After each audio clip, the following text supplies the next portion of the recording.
हरियाणा विद्यालय शिक्षा विभाग द्वारा एडुसेट पर प्रसारित कार्यक्रम में आपका स्वागत है।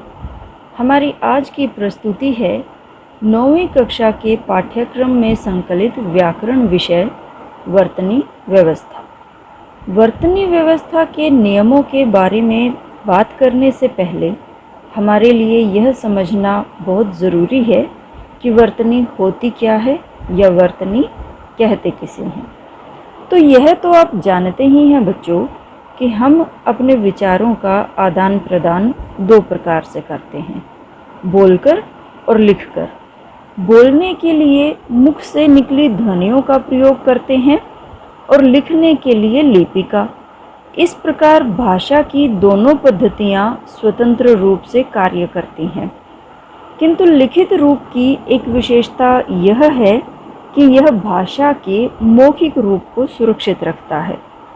इसके संकेत चिन्ह होते हैं जिन्हें वर्ण या लिपि कहते हैं। इस प्रकार हम कह सकते हैं कि उच्चरित शब्द के लेखन में प्रयुक्त लिपि चिन्हों के व्यवस्थित रूप को वर्तनी कहते हैं। इसे हम इस प्रकार भी समझ सकते हैं कि जिस शब्द में जितने वर्ण, अक्षर, मात्राएं जिस अनुक्रम में प्रयुक्त होते हैं उन्हें उसी क्रम में लिखना ही वर्तनी कहलाता है। वर्तनी की शुद्धता अशुद्धता मुख्यतः दो बातों पर निर्भर करती है, उच्चारण एवं अध्ययन एवं अभ्यास।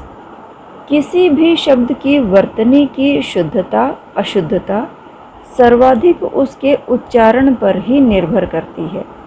यदि उच्चारण शुद्ध है तो वर्तनी गलत होने की संभावना न के बराबर होती है, परंतु यदि उच्चारण ही अशुद्ध है तो वर्तनी तो अशुद्ध होगी ही।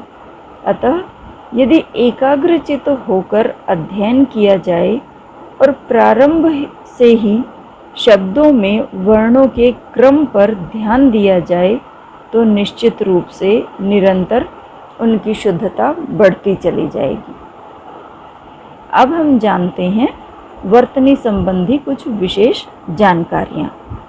यहाँ हम वर्तनी संबंधी कुछ विशेष जानकारियों के विषय में बात करेंगे जिनका लिखते एवं बोलते समय ध्यान रखा जाए तो वर्तनी दोष निश्चित रूप से दूर हो जाता है।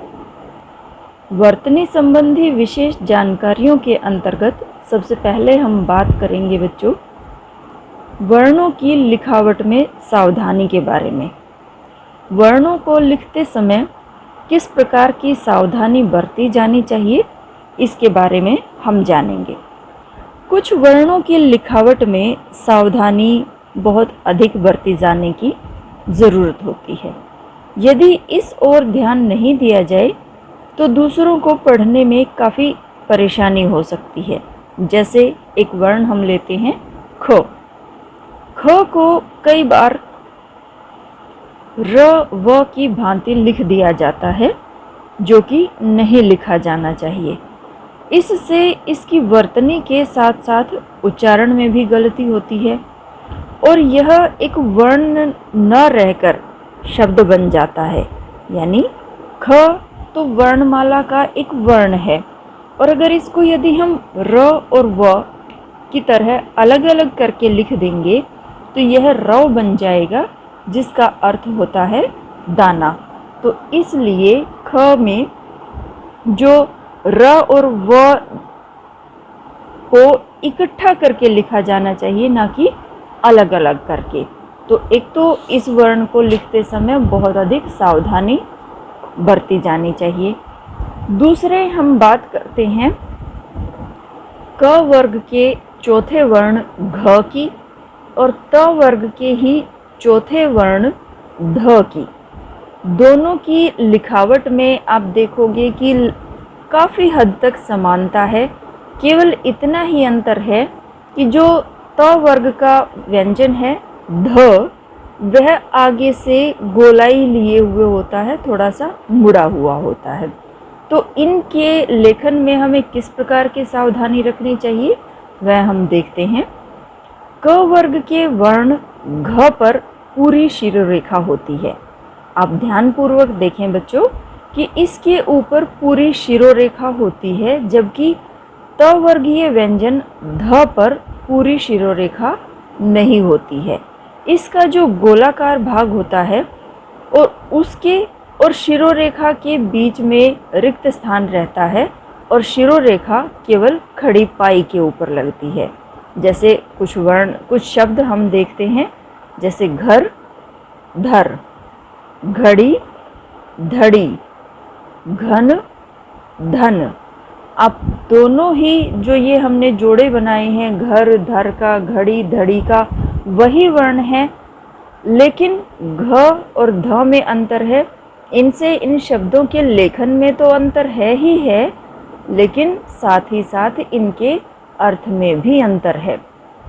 तो हमें ध्यान रखना है कि घ के ऊपर पूरी शिरोरेखा आएगी और ध के ऊपर पूरी शिरोरेखा नहीं आएगी। जो आगे से गोलाई लिए हुए भाग है उसके ऊपर शिरोरेखा नहीं आएगी। अगले कुछ वर्ण हम देखते हैं, जिनमें है थ, भ, क्ष और श्र।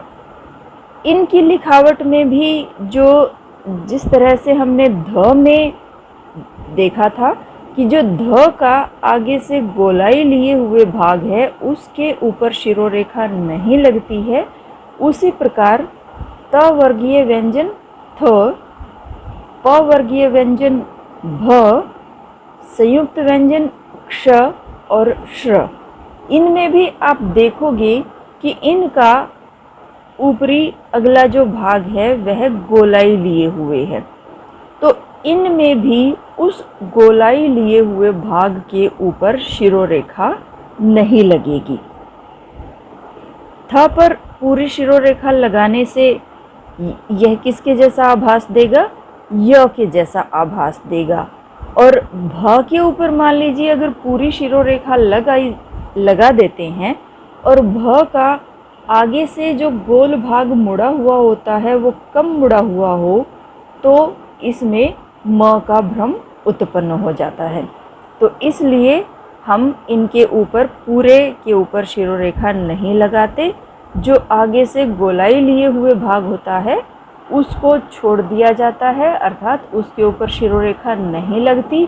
केवल जो खड़ी पाई है इन वर्णों की, सिर्फ उसके ऊपर शिरोरेखा लगती है। तो आइए बच्चों, अब देखते हैं ट वर्ग के व्यंजन ड, ढ और इन्हीं के ही दूसरे रूप, अर्थात जिनमें नीचे बिंदी लगी हुई होती है और जिन्हें उत्क्षिप्त व्यंजन भी कहा जाता है, उनके प्रयोग में किस प्रकार की सावधानी बरती जानी चाहिए जिससे वर्तनी शुद्ध रहे। आप देखोगे बच्चों कि ट वर्ग के व्यंजन ड और उत्क्षिप्त व्यंजन ड़ दोनों की बनावट एक जैसी है, अंतर केवल एक बिंदी का है और उसी से ही दोनों के उच्चारण में अत्यधिक अंतर आ जाता है।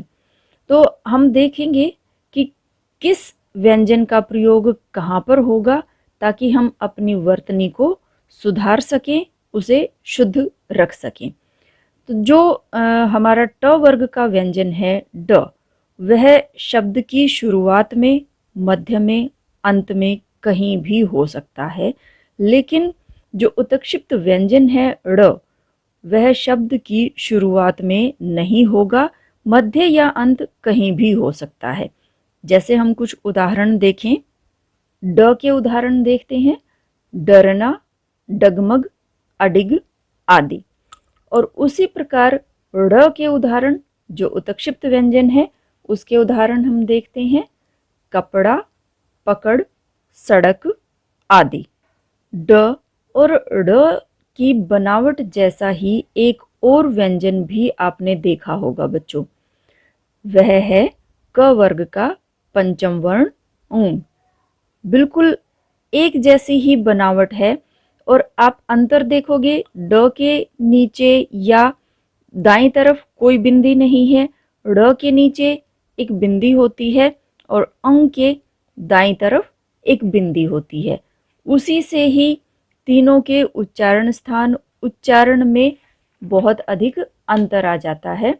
तो बहुत सारे लोग मैंने देखा है कि जो ड़ है, जो क वर्ग का पंचम वर्ण अंग है, उसका उच्चारण भी ड़ के रूप में ही करते हैं और लिखते भी उसको ड़ के रूप में ही है। अर्थात जो हमारा ड की बनावट होती है, जो अंग की क वर्ग का पंचम वर्ण है, उसमें जो बिंदी लगी हुई होती है वो दाईं ओर लगी हुई होती है, ना कि नीचे।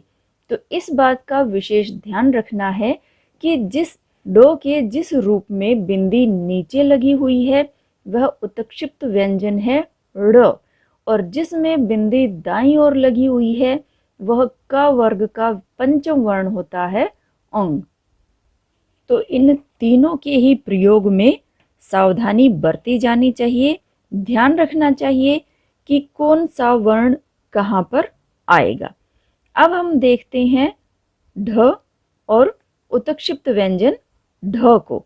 दोनों के उच्चारण में कोई अत्यधिक अंतर नहीं है, लेकिन इनके प्रयोग में हमें फिर भी काफ़ी सावधानी बरतनी होगी, क्योंकि जिस प्रकार हमने देखा कि ड और उत्क्षिप्त व्यंजन ड़ दोनों में ही हमने देखा कि कोई भी शब्द ड से ड शुरू भी हो सकता है, ड उसके मध्य में भी हो सकता है और अंत में भी हो सकता है। इसी प्रकार ट वर्ग का व्यंजन ढ किसी भी शब्द के शुरुआत में, मध्य में, अंत में कहीं भी हो सकता है, लेकिन उत्क्षिप्त व्यंजन ढ किसी भी शब्द की शुरुआत में नहीं हो सकता। कोई भी शब्द उत्क्षिप्त व्यंजन ढ से शुरू नहीं होगा, लेकिन यह मध्य या अंत कहीं भी हो सकता है। आइए कुछ उदाहरणों के माध्यम से इसको स्पष्ट करते हैं। ट वर्गीय व्यंजन ढ के कुछ उदाहरण देखते हैं। ढोलक, ढक्कन, ढाबा आदि। अब उत्क्षिप्त व्यंजन ढ के उदाहरण देखते हैं। ओढ़नी, चढ़ना, कढ़ाई आदि। आपने एक शब्द बहुत बार, आप जहाँ भी कहीं बाहर जाते हैं, घूमने जाते हैं, तो बहुत बार आपने लिखा हुआ देखा होगा, वह शब्द है ढाबा।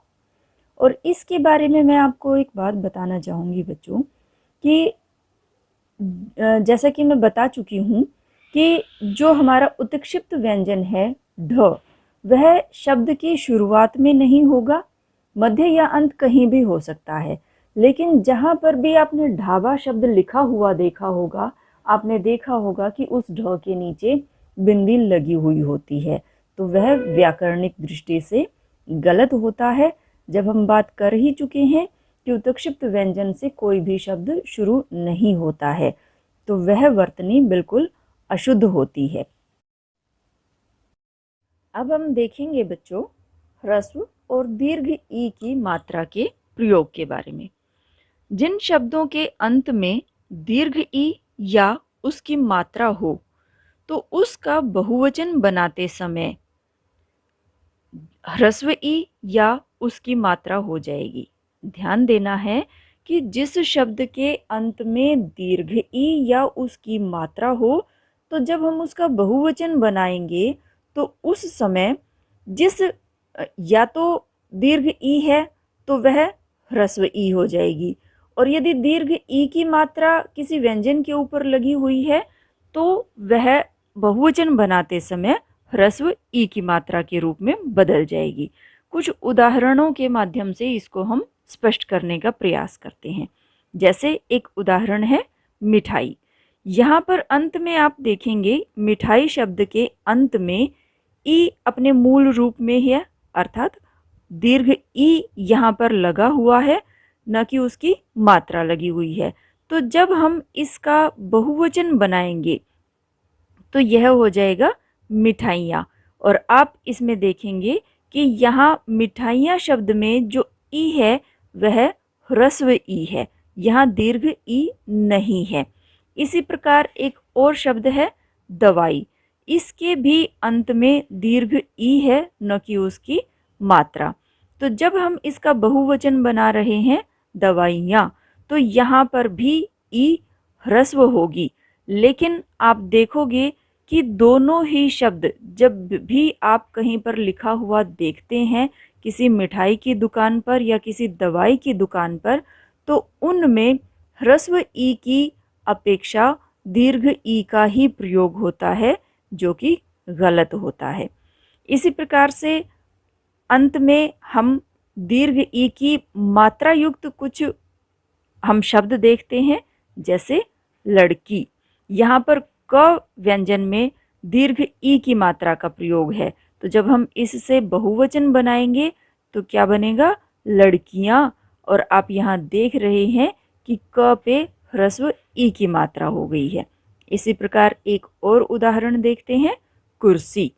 कुर्सी में भी स पे आप देख रहे हैं दीर्घ ई की मात्रा का प्रयोग है, और जब हमने इसका बहुवचन बनाया कुर्सियां, तो वह किस में बदल गया? ह्रस्व ई की मात्रा में। तो आपने इस चीज का ध्यान रखना है बच्चों, जहां पर मात्रा लगी हुई होती है, जैसे लड़की और कुर्सी में आपने देखा, रानी है, नदी शब्द है, इसी तरह के बहुत सारे और भी शब्द हैं जहां पर व्यंजन में दीर्घ ई की मात्रा लगी हुई होती है बच्चों।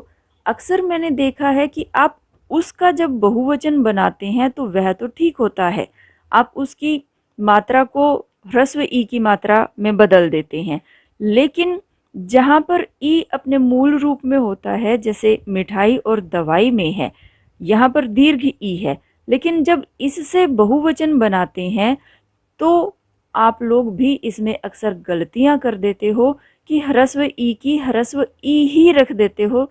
माफी चाहूंगी, दीर्घ ई, दीर्घ ई ही वहां पर रख देते हो, जबकि वहां पर होना चाहिए ह्रस्व ई। इसी प्रकार से दो स्वर और हैं जिनके बहुवचन बनाने में इसी प्रकार की गलतियां होती हैं, और वह है ह्रस्व और दीर्घ उ। जिस प्रकार हमने देखा कि जब जिस शब्द के अंत में दीर्घ ई या उसकी मात्रा होती है तो बहुवचन बनाते समय वह ह्रस्व में परिवर्तित हो जाती है, उसी प्रकार जिस शब्द के अंत में दीर्घ उ या उसकी मात्रा हो तो उसका बहुवचन बनाते समय ह्रस्व उ और उसकी मात्रा हो जाएंगी।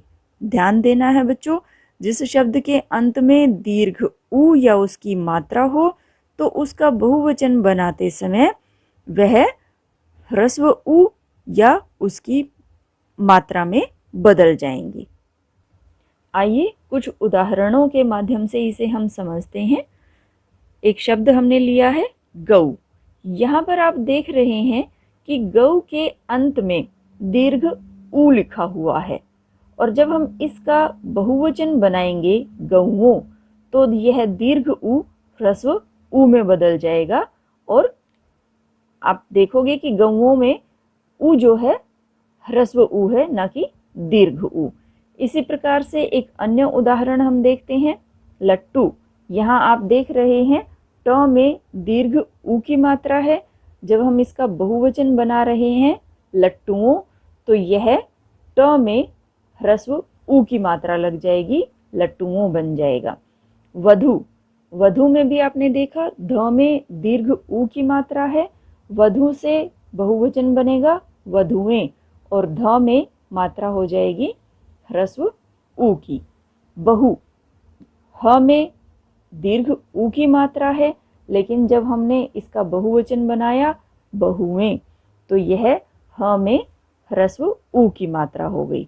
तो इसका आपने विशेष ध्यान रखना है बच्चों, ह्रस्व और दीर्घ ई और उ दोनों के ही प्रयोग में जब हम इनसे बहुवचन से एक वचन से बहुवचन बना रहे हैं, तो आपने ध्यान रखना है, या हम जब उल्टा भी अगर हम कर रहे हैं, बहुवचन से एक वचन भी बना रहे हैं, तो उस समय हमें क्या करना होगा? ह्रस्व का दीर्घ हो जाएगा। एक वचन से बहुवचन बनाते समय तो हम दीर्घ से ह्रस्व कर रहे हैं, लेकिन जब बहुवचन से एक वचन बनाएंगे तो वह क्या हो जाएगा? दीर्घ से ह्रस्व की मात्रा हो जाएगी। तो आप यदि इन विशेष बातों का ध्यान रखेंगे तो निश्चित रूप से आपकी वर्तनी शुद्ध ही रहेगी।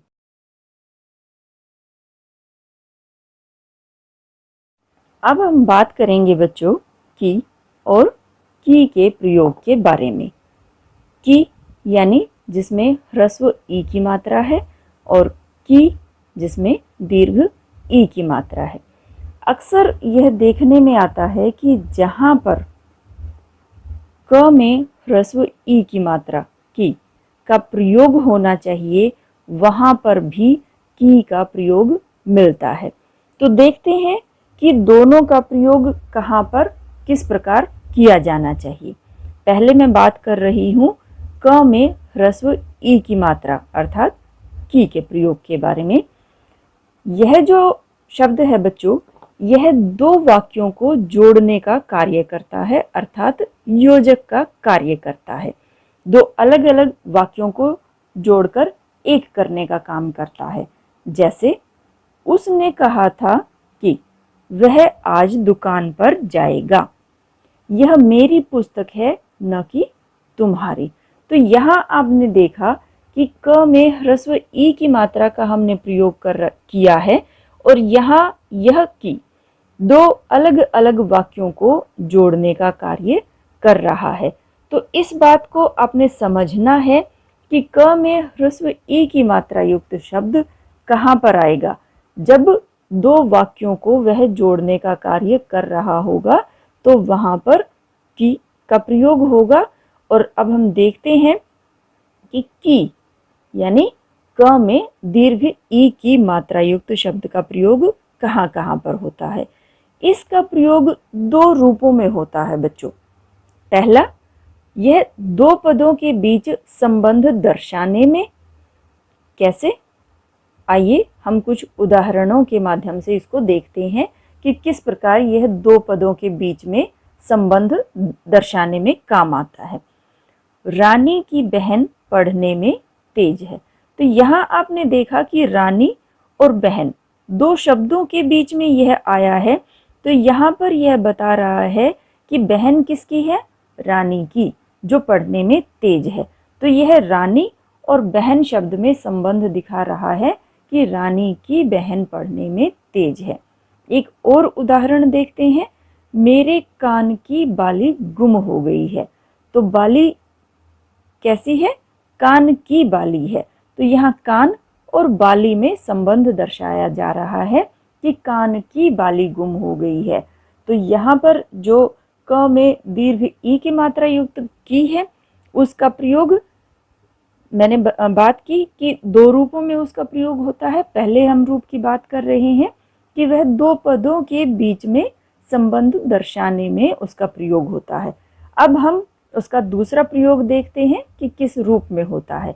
इसका दूसरा प्रयोग होता है बच्चों करना। करना एक क्रिया है। यह करना क्रिया के भूतकालिक रूप में इसका प्रयोग होता है। कैसे? आइए देखते हैं। जैसे मैंने लड़ाई नहीं की। यहाँ पर जो की आप अंत में देख रहे हैं वह करना क्रिया का भूतकालिक रूप है। मैंने लड़ाई नहीं की। या एक और उदाहरण हम देख सकते हैं। उसने अच्छी पढ़ाई की थी। तो जहाँ पर करना क्रिया के भूतकालिक रूप में भी हम इसका प्रयोग करते हैं। तो आपने दोनों की के अंतर को समझना है। की और की दोनों के अंतर को आपने समझना है कि कहाँ पर किसका प्रयोग होगा और उसी के मुताबिक आपने किसी भी वाक्य में इनका प्रयोग करना है। तो इसमें आपने ज़रूर ध्यान देना है बच्चों, ताकि आइए अब र के साथ शुद्ध ह्रस्व और दीर्घ ऊ की मात्रा के प्रयोग को भी देखते हैं।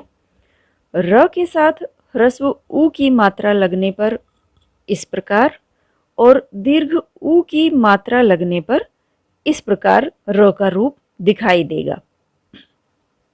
कुछ उदाहरण देखते हैं। र के साथ ह्रस्व ऊ लगने पर कुछ उदाहरण, जैसे गुरु, पुरुष, रुपया, पुरुषोत्तम। यहाँ आप र देख रहे हैं ना, र में ह्रस्व ऊ की मात्रा लगने पर आप दोनों के ही रूप में, जब र में ह्रस्व ऊ की मात्रा लग रही है और दीर्घ ऊ की मात्रा लग रही है, आपने इनको विशेष रूप से ध्यानपूर्वक देखना है कि किस प्रकार से इसमें लगेगी वह, क्योंकि जब हम अन्य व्यंजनों के नीचे जिनमें खड़ी पाई होती है या जो नीचे से गोलाई लिए होते हैं, कोई भी व्यंजन होते हैं र को छोड़ करके, जब आप उसमें ह्रस्व और दीर्घ ऊ की मात्रा का प्रयोग करते हैं तो एक में वह दाईं ओर घूम जाती है तो दूसरे में बाईं ओर घूम जाती है, लेकिन र के साथ इसका अलग ही रूप होता है।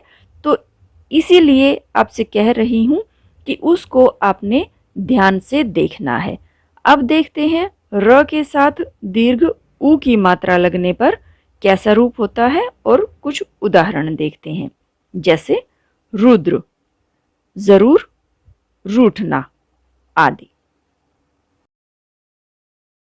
संयुक्ताक्षर बनाने संबंधी कुछ नियम देखते हैं बच्चों। जिन व्यंजनों के अंत में खड़ी पाई होती है, जब उन्हें हम दूसरे व्यंजन के साथ जोड़ते हैं तो यह खड़ी पाई हटा दी जाती है। ध्यान दें, आप मैं बात कर रही हूँ उन व्यंजनों की जिनके अंत में खड़ी पाई होती है। जैसे कुछ व्यंजन हैं ख, ल, ग, च, प, और भी हैं इसी प्रकार के। तो जब हम इन्हें अन्य व्यंजनों के साथ शब्द में जोड़ते हैं तो जब इनकी खड़ी पाई को हटा दिया जाता है तो किस प्रकार यह उस शब्द में दूसरे व्यंजन के साथ जुड़ेंगे, आप देखें। जैसे ख, जब ख को हमने खड़ी पाई इसकी हटा दी तो इसका रूप इस प्रकार हो जाएगा। इससे बना हुआ हम शब्द देखते हैं सख्त। यहाँ आप देख रहे हैं कि ख में खड़ी पाई नहीं है और त से यह बिल्कुल स्पर्श करके लिखा जा रहा है। इसी प्रकार ल देखें, ल की जब खड़ी पाई को हटा दिया गया है, गुल्लक, गुल्लक शब्द में आप देखें एक ल जिसकी खड़ी पाई को हटा दिया गया है और दूसरा खड़ी पाई सहित है, यानी एक स्वर रहित है और दूसरा स्वर सहित है। इसी प्रकार ग, ग की जब हमने खड़ी पाई को हटा दिया तो उसका रूप इस प्रकार होगा जैसे फुग्गा में आप देख रहे हैं। ग की खड़ी पाई को यहाँ हटा दिया गया है और दूसरा ग जो है वह स्वर सहित है, उसमें आ की मात्रा भी लगी हुई है। इसी प्रकार एक और व्यंजन हम लेते हैं जिसमें खड़ी पाई है च। जब च की हमने खड़ी पाई को हटा दिया तो आप देखेंगे कि उसका रूप इस प्रकार होगा जैसे बच्चा। तो इसमें हमने ध्यान देना है कि जब किसी भी व्यंजन की खड़ी पाई को हटा दिया जाता है और वह अपने से आगे वाले व्यंजन के साथ जोड़कर किस प्रकार लिखा जाएगा। कुछ ऐसे व्यंजन भी होते हैं बच्चों जिनके अंत में खड़ी पाई न होकर के मध्य में होती है, और ऐसे व्यंजन हैं क और फ। आप देखेंगे कि क और फ दोनों के ही बीच में खड़ी पाई है, अंत में नहीं है। तो जब ऐसे व्यंजनों को हम अन्य व्यंजनों के साथ संयुक्त करते हैं तो उसमें हम बीच की खड़ी पाई को नहीं हटाते, बल्कि खड़ी पाई तो रहती है लेकिन खड़ी पाई से आगे का जो हिस्सा होता है उस हिस्से को आधा काट कर हम लिखते हैं। जैसे क को आप देखें, जब क को हमने इसके आधे स्वरूप में अर्थात स्वर रहित रूप में हमने अन्य व्यंजन के साथ संयुक्त करके लिखना है तो कैसे लिखा जाएगा। क जो खड़ी पाई है उससे आगे के हिस्से को हमने आधा काट दिया, जैसे आप पक्का शब्द में इसे लिखा हुआ देख रहे हैं। इसी प्रकार फ, जब फ को हम स्वर रहित रूप में लिख रहे हैं अन्य व्यंजन के साथ संयुक्त करके तो कैसे लिखेंगे। फ के जो बीच की खड़ी पाई है उससे आगे के हिस्से को हमने काटकर आधा कर दिया और इसे आप देखेंगे जैसे हमने लिखा हुआ है मुफ्त में, और इसी प्रकार के अन्य शब्द भी आप ढूंढ सकते हैं। अब कुछ ऐसे व्यंजन भी होते हैं बच्चों जिनके ना तो अंत में खड़ी पाई होती है ना बीच में खड़ी पाई होती है। तो जब उन व्यंजनों को हम दूसरे व्यंजनों के साथ संयुक्त करके लिखेंगे तो उन्हें कैसे लिखेंगे? उनका भी एक तरीका है। उन व्यंजनों को हम उनके नीचे हलंत लगा करके लिख देते हैं। ये कुछ व्यंजन हैं। अंग, क वर्ग का पंचम वर्ण अंग। छ, ट वर्ग के व्यंजन ट, ठ, ड, ढ, द और ह। इनमें आप देख रहे हैं स्पष्ट रूप से कि ना तो अंत में खड़ी पाई है ना मध्य में खड़ी पाई है। तो इन व्यंजनों को जब हम स्वर रहित रूप में लिखते हैं, अन्य व्यंजनों के साथ हम संयुक्त करके लिखते हैं, तो हम इनके नीचे हलंत का प्रयोग करते हैं। जैसे गंगा, उच्छ्वास, पट्टा। आइए बच्चों, र के प्रयोग को भी जान ले। इसे जानना बहुत ज़रूरी है। र हमारी हिंदी वर्णमाला का एक बहुत ही सशक्त व्यंजन है। सशक्त इसलिए क्योंकि बाकी व्यंजन तो अपने जिस स्वरूप में आप उन्हें लिखा हुआ देखते हो, केवल उसी स्वरूप में ही आपको दिखाई देंगे। र एक ऐसा इकलौता व्यंजन है जो आपको अपने मूल रूप के अतिरिक्त अन्य रूपों में भी लिखा हुआ दिखाई देता है। और वह अन्य रूप कौन कौन से हैं? उन अन्य रूपों के नाम हैं पदेन र और रेफ र। पहले मैं बात करती हूँ पदेन र की, जिसका चिन्ह होता है एक छोटी सी तिरछी रेखा। और र का जो यह पदेन रूप होता है बच्चों, यह स्वर सहित होता है। और जिस व्यंजन के पैरों में पदेन का अर्थ ही होता है, पद शब्द से बना है, पद का अर्थ ही पैर होता है। तो जिस व्यंजन के पैरों में यह लगा हुआ होता है, आपने देखा होगा कि वह व्यंजन तो पूरा लिखा हुआ होता है और र अपने पदेन रूप में केवल एक छोटी सी तिरछी रेखा के रूप में उसके पैरों में लगा हुआ होता है। तो देखने में वह व्यंजन भले ही पूरा लग रहा है, लेकिन वास्तव में वह व्यंजन स्वर रहित होता है, अर्थात जिसे हम कह देते हैं कि यह आधा है, वह व्यंजन आधा होता है। दूसरी बात, जिस व्यंजन के पैरों में पदेन र लगा हुआ होता है, इसका उच्चारण उस व्यंजन से बाद में होता है। जैसे देखते हैं कुछ उदाहरण। क्रम, आप यहाँ देख रहे हैं कि मैंने बोला क्रम, क के पैरों में र लगा हुआ है, र का उच्चारण क के बाद में है। इसको हम वर्ण विच्छेद के माध्यम से समझते हैं कि कैसे क जो है, जैसे मैं बात कर रही थी कि जिसके पैरों में पदेन र लगा हुआ होता है, वह व्यंजन स्वर रहित होता है, जबकि पदेन र स्वर सहित होता है। क्रम का वर्ण विच्छेद आप देखें, क जमा र जमा अ जमा म जमा अ। तो यहाँ से स्पष्ट है कि क के साथ कोई भी स्वर नहीं लगा हुआ है। क से आगे र है, र के साथ अ स्वर लगा हुआ है।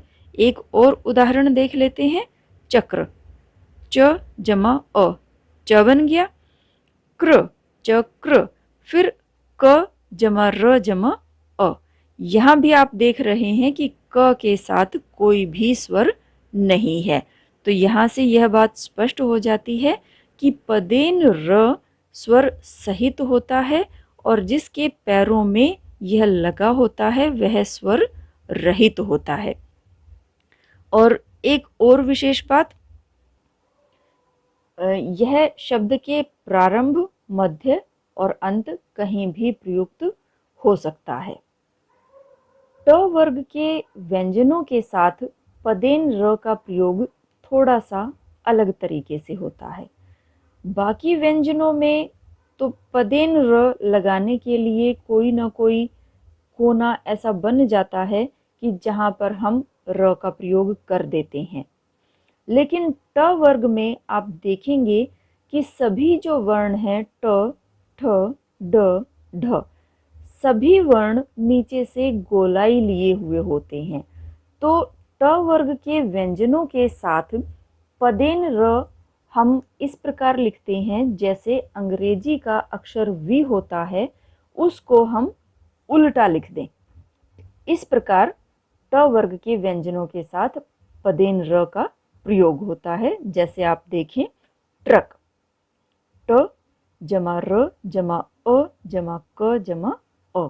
यहाँ भी यह बात स्पष्ट हो गई कि जिसके पैरों में यह लगा हुआ होता है पदेन र, वह अपने आप में स्वर रहित होता है। एक और उदाहरण हम देख सकते हैं, राष्ट्र, र जमा आ जमा श जमा ट जमा र जमा अ। र के दूसरे रूप की बात अब हम करते हैं बच्चों, और वह है रेफ र, जो किसी भी व्यंजन के ऊपर लगता है। पदेन र पद से बना है, पद का अर्थ होता है पैर। यह व्यंजन के पैरों में लगता है और रेफ र व्यंजन के ऊपर लगता है। और दोनों में अंतर यह है बच्चों कि पदेन र स्वर सहित होता है, रेफ र स्वर रहित होता है। और जिस व्यंजन के ऊपर यह लगा हुआ होता है वह व्यंजन स्वर सहित होता है। पदेन र का उच्चारण उस व्यंजन के बाद में होता है जिसके पैरों में यह लगा हुआ होता है, और रेफ र का उच्चारण उस व्यंजन से पहले होता है जिसके ऊपर यह लगा हुआ होता है। तो देखते हैं हम कुछ उदाहरण। जैसे वर्ग, आप उच्चारण को भी ध्यान से सुने और जो लिखा हुआ है उसको भी ध्यानपूर्वक देखें। जैसे मैंने बात की वर्ग की, वर्ग, आप यहाँ देख रहे हैं बिल्कुल स्पष्ट रूप से कि जो रेफ र है वह ग के ऊपर लिखा हुआ है और उसका उच्चारण ग से पहले हो रहा है। तो इसका भी वर्ण विच्छेद हम देख लेते हैं। व जमा अ जमा र जमा ग जमा अ। आप यहाँ देख रहे हैं ना कि र के साथ कोई भी स्वर नहीं लगा हुआ है। तो यहाँ स्पष्ट हो जाता है कि रेफ र स्वर रहित होता है। एक और उदाहरण हम देखते हैं, पर्याय, प जमा अ जमा र जमा य जमा आ जमा य जमा अ, पर्याय। और यहाँ भी आप देखेंगे कि रेफ र या के ऊपर लगा हुआ है और उसका उच्चारण उससे पहले ही हो रहा है। अब कुछ ऐसे भी आपको शब्द लिखे हुए मिलेंगे बच्चों जिनमें जो रेफ र लगा हुआ है और जो हमने बात की कि रेफ र जिस व्यंजन के ऊपर लगा हुआ होता है उससे पहले उसका उच्चारण होता है, लेकिन ऐसे शब्द भी आपको मिलेंगे कि जहाँ पर जिस व्यंजन के ऊपर रेफ र लगा हुआ है उससे पहले एक या एक से अधिक स्वर रहित व्यंजन आ जाते हैं। तो उस स्थिति में रेफ र का प्रयोग उन स्वर रहित व्यंजनों से, चाहे वह एक है या एक से अधिक हैं, उनसे भी पहले रेफ र का उच्चारण होगा। उदाहरणों के माध्यम से यह बात और अधिक स्पष्ट हो जाएगी। देखते हैं, जैसे ऊर्ध्व, ऊर्ध्व, आप उच्चारण से समझ पा रहे होंगे कि रेफ र लगा तो व के ऊपर है, उससे पहले स्वर रहित ध है और रेफ र का उच्चारण ध से भी पहले हो रहा है, ऊर्ध्व। आप इसका वर्ण विच्छेद देखें, उ जमा र जमा ध जमा व जमा अ। तो यहाँ आपको बिल्कुल स्पष्ट हो गई होगी यह बात। एक और भी हम उदाहरण देख लेते हैं, वर्त्स्य, वर्त्स्य। आप यहाँ देखें कि ऊर्ध्व में तो एक ही स्वर रहित व्यंजन था, वर्त्स्य में रेफ र से पहले दो दो स्वर रहित व्यंजन आ गए हैं, त और स। वर्त्स्य, य के ऊपर रेफ र लगा हुआ है और उससे पहले दो स्वर रहित व्यंजन है, लेकिन र का उच्चारण आप देख रहे होंगे कि व के बिल्कुल बाद में उन दोनों स्वर रहित व्यंजनों से पहले उसका उच्चारण हो रहा है। आइए इसका भी वर्ण विच्छेद देखते हैं। वो जमा अ जमा र जमा त जमा स जमा य जमा अ। तो आपने इस चीज को बहुत ध्यानपूर्वक समझना है बच्चों कि रेफ र जिस वर्ण के ऊपर लगता है उसका उच्चारण उससे पहले होता है, लेकिन यदि उससे पहले स्वर रहित व्यंजन आ जाते हैं तो रेफ र का उच्चारण उनसे भी पहले होगा। तो इन सभी बातों का आपने विशेष रूप से ध्यान रखना है, और यदि आप इन सब बातों का ध्यान रखेंगे तो निश्चित रूप से वर्तनी बिल्कुल शुद्ध रहेगी। अब हम बात करते हैं बच्चों अनुस्वार और अनुनासिक के प्रयोग में हम किस प्रकार की सावधानी बरत सकते हैं और हमें बरतनी चाहिए। पहले हम बात करते हैं अनुस्वार के बारे में। इसका चिन्ह शिरोरेखा के ऊपर बिंदी के रूप में होता है और इसका प्रयोग स्वर और व्यंजन दोनों के ही साथ होता है। यह मैं इसलिए बता रही हूँ बच्चों कि जो मात्राएं होती हैं उनका प्रयोग केवल व्यंजनों के साथ होता है, लेकिन जो अनुस्वार और अनुनासिक होते हैं वह स्वर नहीं होते, अयोगवाह होते हैं और इनका वहन स्वर और व्यंजन दोनों के ही द्वारा किया जाता है। तो देखते हैं कि अलग अलग स्थितियों में अनुस्वार का प्रयोग किस प्रकार होता है। आप जानते हैं कि व्यंजन 3 प्रकार के होते हैं, स्पर्श, अंतस्थ, ऊष्म। स्पर्श व्यंजन में 5 वर्ग होते हैं, क वर्ग, च वर्ग, ट वर्ग, त वर्ग और प वर्ग। तो जो स्वर रहित पंचमाक्षर होते हैं, यानी प्रत्येक वर्ग का अंतिम व्यंजन जो होता है, जैसे क वर्ग का ङ, च वर्ग का य, ट वर्ग का ण, त वर्ग का न और प वर्ग का म। तो जब यह स्वर रहित पंचमाक्षर अपने ही वर्ग के किसी व्यंजन से पहले आते हैं तो वह अनुस्वार के रूप में लिखे जाते हैं। जैसे गंगा, हम दोनों ही रूपों में देख लेते हैं, इसको अनुस्वार के रूप में भी और स्वर रहित पंचमाक्षर के रूप में भी। गंगा गंगा। इसी प्रकार कंचा, और यह स्वर रहित पंचमाक्षर के साथ। कंटक दोनों ही रूपों में, इसी प्रकार दंत और इसी प्रकार अंबा। अब हम एक अन्य स्थिति देखते हैं जहां पर अनुस्वार का प्रयोग होता है। मात्राएं आप लोगों ने बच्चों ध्यान दिया होगा कि कुछ मात्राएं ऐसी होती हैं जो शिरोरेखा के नीचे लिखी जाती हैं और कुछ मात्राएं ऐसी होती हैं जो शिरोरेखा के ऊपर लगती हैं। तो जो मात्राएं शिरोरेखा के ऊपर लिखी जाती हैं उन मात्राओं के साथ जो हमारी ध्वनि होती है अनुस्वार या अनुनासिक की, बहुधा वह ध्वनि अनुनासिक की होती है, लेकिन क्योंकि वहाँ पर जगह नहीं होती है अनुनासिक के चिन्ह की, इसलिए वहाँ पर अनुस्वार का ही प्रयोग किया जाता है। एक अन्य स्थिति है जब अंतस्थ व्यंजन य, र, ल, व और ऊष्म व्यंजन श, श, स और ह, इनसे पहले जब सम उपसर्ग लगा हुआ हो तो वहां म के स्थान पर अनुस्वार का ही प्रयोग होता है। जैसे सम जमा यम, संयम, सम जमा रचना, संरचना, सम जमा हार, संहार, सम जमा शय, संशय, सम जमा सार, संसार। अब हम अनुनासिक के प्रयोग को देखते हैं।